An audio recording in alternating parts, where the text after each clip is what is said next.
ഇവിടെ ആരും ഇല്ലേ? ഹൈ, വീടൊക്കെ ഇങ്ങനെ മലക്കെ തുറന്നിട്ടിട്ട് അപ്പൊ ഇവിടെ ആരെങ്കിലും ഉണ്ടാവണല്ലോ. ഇതിപ്പോ വീട് വരെ പൊക്കിക്കൊണ്ടോ ആരും അറിയില്ലല്ലോ. അയ്യേ, ഇത് ശരിയാവില്ല, ഇത് ശരിയാവില്ല. മൂത്തമ്മാൻ. ഇതും ശരിയാവില്ലല്ലോ. ആ, അച്ചമ്മ എവിടെ? വിളിക്കേ. ഈ പിരിവുകാരെ കൊണ്ടു ശങ്കുമാനോ? എന്താ സംശയമുണ്ടോ? വേറെ ആരുടെങ്കിലും ചായ തോന്നുന്നുണ്ടോ? അല്ല, ഈ ഇലക്ഷൻകാർ വോട്ട് ചോദിക്കാൻ വരാറുണ്ടേ. പെട്ടെന്ന് കണ്ടപ്പോ ഒറ്റ ഞാനാടി സരസ്വതി. ശങ്കുമാൻ വന്നിരിക്കണോ? ആ, ശങ്കുവപ്പയോ? കാണാതായപ്പോ ഒരാളിനെ അങ്ങോട്ട് പറഞ്ഞയച്ചാലോ എന്ന് വിചാരിക്കായിരുന്നു ഞാൻ. അതൊക്കെ എത്തേണ്ട സമയത്ത് ഞാൻ എത്തില്ലേ എന്റെ പെങ്ങളെ. എന്താ സരസ്വതി നിനക്കൊരു ക്ഷീണം? ഓ, ഒന്നും പറയണ്ട എന്റെ ഓപ്പേ. എന്താ പറ്റിയേ? ഈയിടെയായിട്ട് ശ്വാസം ഉള്ളിലോട്ട് എടുക്കുമ്പോ വയറ് വന്ന് ഭമ്മന്നങ്ങ് വീർക്കും. പുറത്തേക്ക് വിടുമ്പോ ചൂന്നങ്ങ് ചൊട്ടും. അകത്തേക്ക് എടുക്കുമ്പോ വീർക്കും, പുറത്തേക്ക് ഇടുമ്പോ ചൊട്ടും. അതിപ്പോ എല്ലാവർക്കും അങ്ങനെ തന്നെയല്ലേ? അല്ല. ഈയിടെയായിട്ട് അപ്പച്ചിക്ക് പുതിയൊരു അസുഖം തുടങ്ങിയിട്ടുണ്ട്. അതെന്താ? എവിടെങ്കിലും ഇരുന്നാ പിന്നെ എഴുന്നേക്കാതെ ഒരടി നടക്കാൻ പറ്റില്ല. എങ്ങനെ എങ്ങനെ? എവിടെങ്കിലും ഇരുന്നാലേ പിന്നെ എഴുന്നേക്കാതെ ഒരടി നടക്കാൻ പറ്റില്ല. രാഘവ, ഓപ്പ ഇരുന്നാട്ടെ. ഉണ്ണി, ഒറ്റ തൊഴി. സൂപ്പിക്കല്ലേ സൂപ്പിക്കല്ലേ. നീ ഈയിടെയായിട്ടൊന്ന് കൊഴുത്തല്ലോടാ രാഘവ. ചുമ്മാ അല്ല, പണിയെടുത്തിട്ടാ. നിന്റെ പണിയൊക്കെ എനിക്കറിയാം. ശങ്കുമാനോ? ഉണ്ണി വന്നത് ഞാൻ അറിഞ്ഞു. അതിനൊരു കഥയുണ്ട്, അത് ഞാൻ പിന്നെ പറയാം. ശങ്കുമാൻ കുറച്ചാള് നാട്ടിലൊന്നും ഇല്ലായിരുന്നു ഉണ്ണിയെ. കാശി വരെ ഒന്ന് പോയി. ശങ്കുമാനെ കാശിക്ക് പോണ പ്രായമൊക്കെ എപ്പോഴേ കഴിഞ്ഞു. കാശിക്ക് പോയതേ ഭജനിരിക്കാനല്ല, പിന്നെന്തിനാണാവോ? 1 കിലോ ആപ്പിൾ വാങ്ങാൻ. ഒന്ന് പോരാ അവിടുന്ന്. ബിസിനസിന്റെ ചില കാര്യങ്ങൾക്ക് വേണ്ടി പോയതാ. അതിനൊരു കഥയുണ്ട്, അത് ഞാൻ പിന്നെ പറയാം. ഒരാള് വന്നാ എന്താ വേണ്ടേന്ന് ചോദിക്കുക. ഇതൊക്കെ നീ എന്നാടാ പഠിക്കരാകവ? ഇപ്പൊ എന്താണാവോ വേണ്ടത്? സംഭാരം, ഇഞ്ചി, മുളക്, കറിവേപ്പിലൊക്കെ ഇട്ട് താൻ തന്നെ പോയി എടുത്തിട്ട് വാ. ജാനുവരത്തി ശങ്കുമാനെ കുടിക്കാൻ കുറച്ച് സംഭാരം ജോലിക്ക് ആളെ വെച്ചിട്ടുണ്ടേ. ഇവിടെ വരടോ. എന്റെ പെങ്ങളുടെ പുക കണ്ടേ ഇവിടുന്ന് പോവുള്ളൂ അല്ലേ?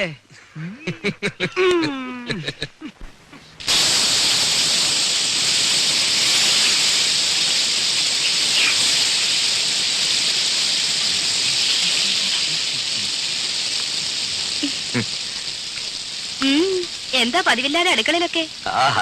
എന്റെ ചേച്ചിയുടെ കൈപ്പുണ്യെന്ന് പറഞ്ഞാ ഇതിലും കാണാനുണ്ട്. സുഖിപ്പിക്കല്ലേ കുട്ട, ഇതേ രാജി വറുത്തു വെച്ചതാ. അല്ല, പറഞ്ഞോളി കക്ഷിയോടെ. അപ്പൊ അതറിയാനാ വന്നത്? ഞാൻ ചുമ്മാ അങ്ങനെ കറങ്ങി വന്നപ്പോ അങ്ങനെ. അദ്ദേഹം നീരാട്ട് തുടങ്ങി തോന്നുന്നു.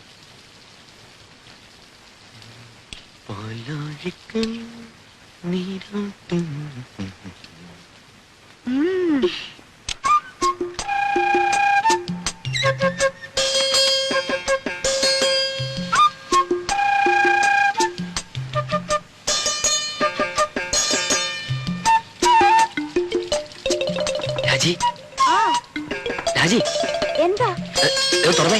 എന്തിനാ? തുറക്ക്. എന്താണ് പറയാൻ? ഒരു കാര്യമുണ്ട്, തുറക്ക്. ഞാൻ കുളി കഴിഞ്ഞിട്ടില്ല. അതൊന്നും സാരമില്ലെന്ന് തുറക്ക്.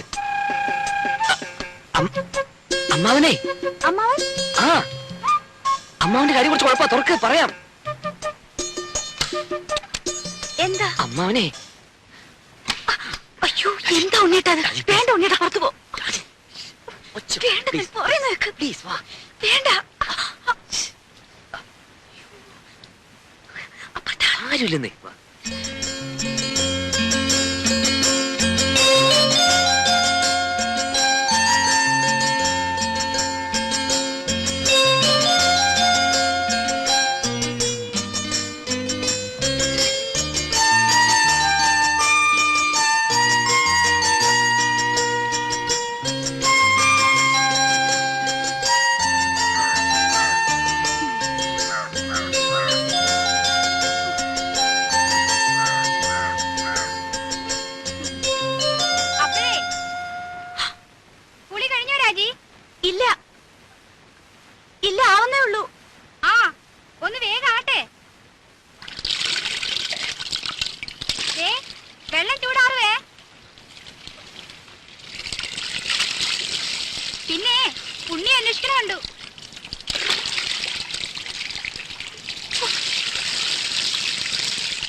വിലസിനേച്ചി ഒരു ഉപകാരം ചെയ്യോ? എന്താ? ആ അകത്തിരിക്കുന്ന സർപ്പം എടുത്തു തരുമോ? എവിടെയാ ഇരിക്കണേ? ആ അലമാരയുടെ മുകളിൽ കാണും. ആ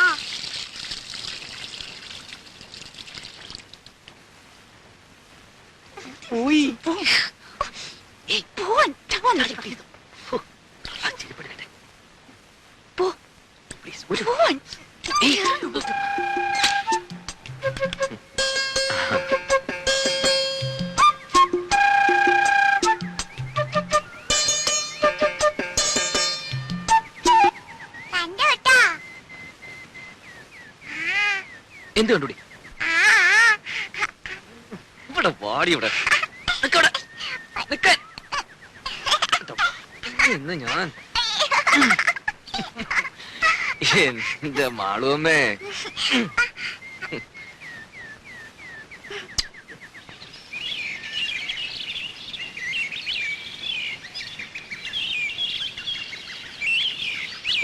ഒരു സ്വസ്ഥത ഇല്ലെന്ന് വെച്ചാ ശയന പ്രദക്ഷിണം, അത് കഴിഞ്ഞപ്പോ ഒരു ഷഷ്ടി പൂർത്തി, ഓരോ കുരിശുകളെ. അതിനിടയ്ക്ക് കുറെ ബന്ധുക്കളും വന്നു കൂടിയിട്ടുണ്ട്. എഴുന്നള്ളത്ത് ഇത്രയും കൂടെ തീർന്നോ അല്ല ഇനിയുണ്ടോ ആവോ? എന്നാ ഈ വന്ന് കേറുന്നവർക്കെങ്കിലും ഒരു കോമൺ സെൻസ് വേണ്ടേ? അതുമില്ല. ഒരു വീടാവുമ്പോ ഇങ്ങനെയൊക്കെ അല്ലേ ഉണ്ണേട്ടാ? ഇങ്ങനെയൊന്നും അല്ല. ഇത് ഇവിടുത്തെ മാത്രം ഒരു ചിട്ടയാ, വേറെ അവിടെ ഞാനിങ്ങനെ കണ്ടിട്ടില്ല. ആകെയുള്ളത് കുറച്ചാണത് ലീവാ. അത്ര വിഷമമുള്ള ആൾക്ക് എന്നെ മോളെയും കൊണ്ടുവരുന്നല്ലോ. താനെന്നെ ഇങ്ങനെ വരാതെ അതിനുള്ള ഏർപ്പാടൊക്കെ ഞാൻ നടക്കുന്നുണ്ട്. ഇത്തവണ പാസ്പോർട്ട് റെഡിയാക്കി വെക്കണം. 6 മാസത്തിനുള്ളിൽ ഗ്രീൻ കാർഡ് കിട്ടും. പിന്നെ വിസ അയക്കുന്നു, താനും മോളും കൂടി പറക്കുന്നു. വിട്ടത് തന്നെ. ഉണ്ണിയേട്ടന്റെ അമ്മയല്ലേ ആള്. അമ്മ അത് ഇതൊക്കെ പറയും. എത്ര നാളെന്ന് വെച്ചാൽ ഒറ്റയ്ക്ക് ഇങ്ങനെ കഴിയാ. എന്തായാലും ഞാൻ ചിലതൊക്കെ തീരുമാനിച്ചിട്ടുണ്ട്.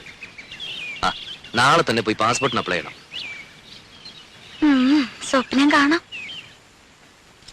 ഈ ഷഷ്ടി പൂർത്തി എന്ന് പറയുമ്പോ വേണ്ടപ്പെട്ടവരൊന്നും ഒഴിവാക്കാൻ പറ്റില്ല. വേണ്ടപ്പെട്ടവരെയൊക്കെ വിളിച്ചിട്ടുണ്ട്. എന്താ? രാജയുടെ അച്ഛനെ വിളിച്ചിട്ടില്ലെന്ന്. വേണ്ടപ്പെട്ടവരെയൊക്കെ വിളിച്ചിട്ടുണ്ടെന്നാ പറഞ്ഞത്. അതല്ല സരസ്വതി, ഇനിയിപ്പോ പഴയ അത് വിരോധം മാത്രം ഓപ്പ പറയണ്ട. അവിടെ ആങ്ങളെ കെട്ടിക്കൊണ്ട് വന്നത് ആരെയാ? ഒരു നസ്രാണിച്ച്. എന്നിട്ട് ആ കാർന്നൂർ 2 കൈ നീട്ട് സ്വീകരിക്കാനും. എന്നെ കൊണ്ട് കൂടുതലൊന്നും പറയിക്കണ്ട കേട്ടാ. ആ കുടുംബത്തിൽ നിന്ന് ഒരുത്തി ഇവിടെ കയറ്റിയത് തൃപ്തി ഉണ്ടായിട്ടൊന്നുമല്ല. എന്റെ മോൻ കുരുങ്ങി പോയില്ലേ, ഇനിയിപ്പോ ഉപേക്ഷിക്കാൻ പറ്റുമോ? അത് അതോടെ മതി. അതിനപ്പുറത്തുള്ള ലോഹ്യൊന്നും വേണ്ട.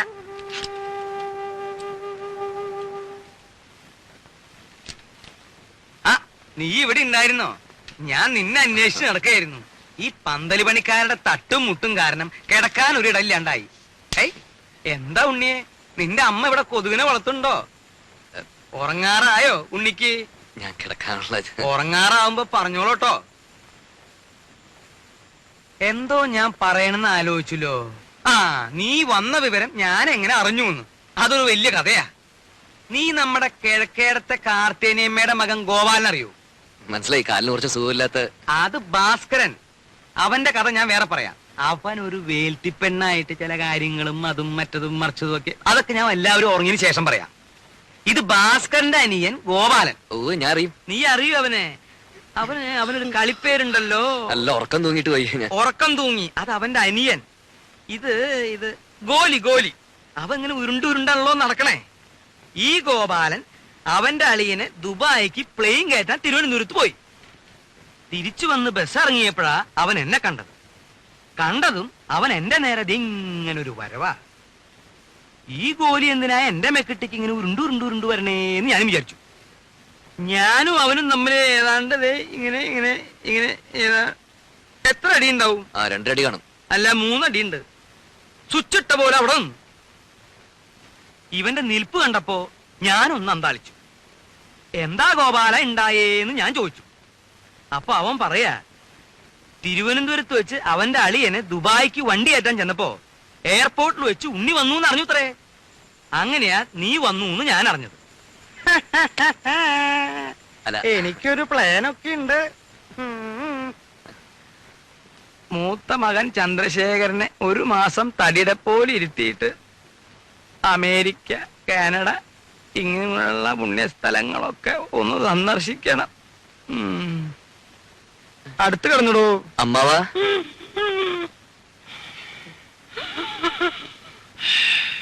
അമ്മാവാ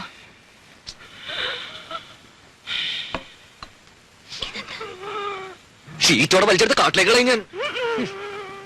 ഈ വീട്ടിലൊരു സ്വസ്ഥതയില്ല.